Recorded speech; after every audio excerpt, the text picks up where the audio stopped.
I've lived on family funds since age 7. In 2nd grade, I maxed out 2 credit cards, $100 million each, in 3 days. By junior high, I'd sold company stock, cashed out $10 billion, and spent it in a month.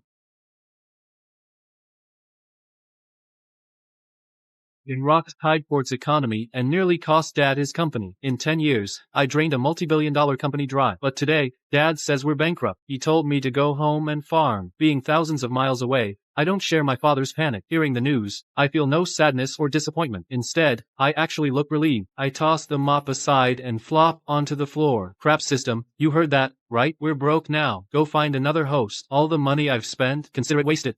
Wait, host. Don't. The system is nearly mature. You can't quit now.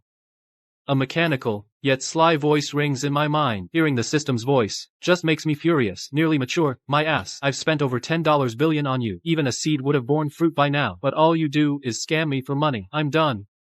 To raise this top crafting system, I kept hustling for cash. And so, I was branded the No. 1 wastrel in Ardinia. But the result wasn't ideal. Everyone thought I lived lavishly, squandering fortunes. But I was the most miserable heir around. Other rich kids drove luxury cars and lounged with beautiful women, while I worked grueling jobs for cash. I lived on scraps every day to save money to fund the system. Sadly, after 10 years, the crap system still hasn't matured. Now, I'm tired. I'm done playing. Host, you're only short a tiny bit. You just need $2.3 million more.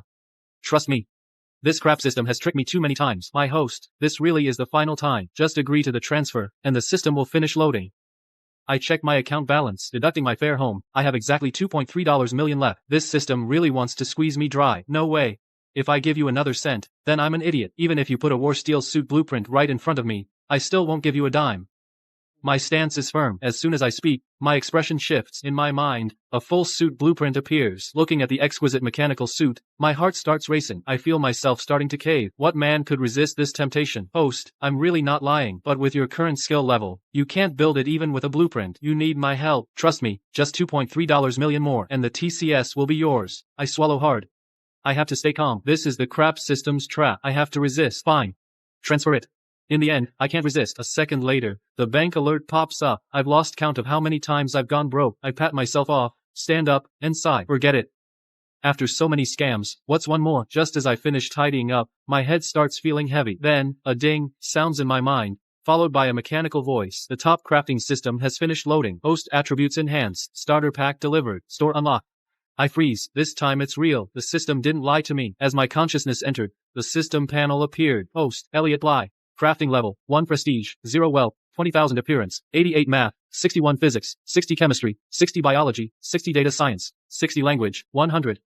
Looking at my stats, I feel a surge of rage. The crap system only enhanced me this much. Every grade's a borderline. Host, this is the maximum enhancement. A 60 already surpasses most humans. In math, you're better than 99% of the population. But I'm still not satisfied. My appearance score is still too low. Raise it a bit more, or I want a refund. After some haggling, I successfully get the system to raise my appearance to 92. Now, I can truly shine in the real world. I also learned how the system works. To craft high-tier gear, I need a higher level. My current level 1 skill isn't enough to build the wastrel suit. Leveling up requires boosting science stats. Good things require hard work, not free handouts. There are 2 ways to level up, one via status, the other via riches. Basically, fame and money. The various blueprints and tools available in the store all cost prestige and wealth points too. After figuring it out, I take a deep breath. It's time to open the starter pack. After a decade of funding this system, it can't be that bad, right? 1 math-solving card, difficulty 60 to 70. 1 small graphene battery blueprint. This should have been a fusion battery. This time, my haggling failed. Ultimately, I reluctantly accepted this underwhelming starter pack. Before heading home, I stopped by the school lab to make a sample graphene battery. After all, when I return, I'm no longer a wealthy scion. I might not have the tools to make it there. I have to admit, even if my high school isn't the best, it has decent equipment. The tuition finally paid off. The school accepted my departure. The school extracted more than just tuition from its rich student body, but not with me. They couldn't make a dime off me. In fact, they had to pay me. After all, it wasn't easy to clean the toilets daily. The broke kid is finally gone. But who's going to clean now? The principal is torn. Sir, where's Elliot? An old man rushes into the office in a panic, probably at the airport by now. Idiot. You let a genius escape. He's Cedar High's shot at making history. The principal looks confused. A 17-year-old who can design this experiment is destined to change the world. The old man sighs, heartbroken. The principal is still lost. On the plane, I see my prestige has jumped to 340. Then I realize that when I made the battery, I forgot to clear the log. Someone must have seen it, but the log doesn't bother me. It's not the blueprint. Besides, to use the battery, you need a special conductive port. My battery is still unique. Since prestige is useless for now, I dump it all into my crafting level. The craft system told me that until I hit level 2, my base science stats, excluding language, cannot exceed 60. The extra point in math was a bonus for years of funding. What a rip-off. But looking at my 300 over 1000 XP bar, I feel much better. Level 2 crafting shouldn't be too hard. What's the wealth to XP rate? $10,000 equals 1 XP point. I knew it. It always comes back to money. I vow to only upgrade with prestige. This system won't get another cent from me starting now. At the airport, I see my parents holding signs. Seeing the decked-out couple guarded by about 7 to 8 bodyguards, I start questioning reality. A luxury car? Bodyguards? Weren't we bankrupt? What's these? I walk over. My mother pulls me into a hug. Eli, I'm so sorry for leaving you alone abroad for so long. Look at you. You've lost so much weight. I told your father $8 million a month wasn't enough. It's my fault. I should have sent you more. My father's eyelids twitch. The wastrel duo is going to be trouble. Isn't your son spoiled enough? Mom, isn't our family bankrupt? Dad starts to speak, but Mom cuts him off. His company is gone, but I still have money. Don't you worry. Tell me if you need cash. I'll give it to you. I'm alarmed. The system definitely heard that. It'll be asking for money any second now. As if to prove me right, I hear a ding. A task pops up on the panel. How can a master crafter not have their own company? As the sole heir of LumiTech, it's your solemn duty to save it. Task: clear all of LumiTech's debts, get operations running, and restart the business. Reward: 900 prestige points, 1 charm point and 1 free draw at the store. Seeing the task, I relax. It's a spending task. At least the money isn't going to the system. Dad, is the company really beyond saving? I ask tentatively. Dad looks at me, genuinely touched. You've finally grown up. Instead of asking for a handout, you're asking about the business. But it's hopeless. We're short on funds and competition has been brutal. We haven't had a good contract in years. I feel a pang of guilt. I'm sorry. If I hadn't kept using company money, it wouldn't have. But Mom frowns. Eli, we don't blame you. All you did was spend some money. Your dad's lousy company wasn't making much. Even without you, it would have failed. Dad is clearly annoyed, but given his status at home, he stays quiet, and Mom does have a point. Regardless of the primary cause of the bankruptcy, LumiTech has to survive now. Mom, how much money do you have? Though she loves me unconditionally, when I ask that, she still shudders. My dear son, after ruining your dad, is it finally my turn? I don't have much cash, but I have real estate and stocks with no ties to your dad's company. They're all yours. Mom, I want to save LumiTech. Is it enough? Mom's mouth falls open. Dad breaks out in a cold sweat. I went to such lengths to save a little nest egg. I can't let the wastrel burn through it. He clears his throat. My dad says, son, don't worry about the company. You're still young. Focus on your studies. I'll find you a new school soon. Just lie low and study for a few years. I ignore him, clutching Mom's arm. I beg her, trust me. Give me the money. I'll save LumiTech. If I can ruin a company, I can certainly revive one too. Dad feels hopeless. Great, he's not going to stop spending. Why does this lifetime feel so long? After getting Mom's phone, I start checking her assets immediately, hoping it's enough to save LumiTech. Dad, roughly how much do we need? Dad's expression is blank. He stays silent, refusing to even answer the question. Mom swallows hard. The court is sealing it in 2 days. You can't gather enough cash in time. Hearing that, Dad's face lights up. That's right. We have no liquid cash. Eli can't burn money that easily. I frown. What about a bank loan? A strange look crosses Mom's face. She doesn't know how to respond. Dad, however, actually smiles. Do you think the bank will still lend us money? The bank is our biggest creditor. They blacklisted us a long time ago. Do you know how hard I worked just to save this much? I sigh, and start brainstorming ways to get fast cash. We're not going home. I suddenly notice we aren't on the road to our house. Today is Olivia's 17th birthday. We're going over for dinner. Mom explains. My plan to save the bankrupt company scared Mom, so she wants to save money where she can. Might as well take the free meal. Olivia? My eyes widen. No way. We're meeting her right now? Dad nods. Yes. But it's a shame. I got her father to sign a marriage contract while he was drunk, but I lost it. Latching onto them now would be too humiliating. Mom sighs too. How could you lose something so vital? You fool. We missed out on such a perfect daughter-in-law.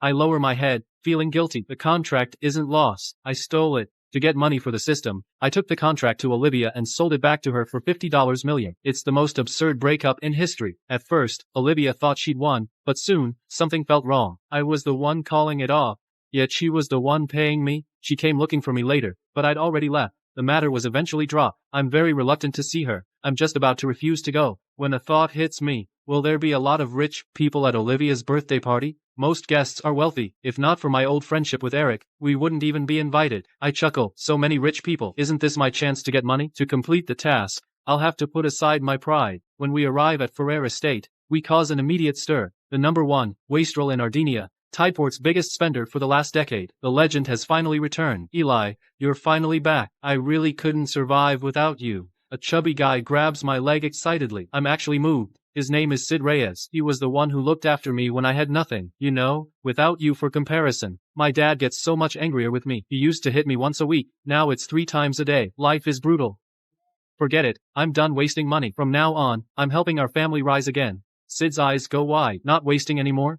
I don't bother explaining. I run to the side, because a girl in a white dress is storming directly toward me. I turn around helplessly and give her a smile. Long time no see, Olivia. You've gotten even prettier.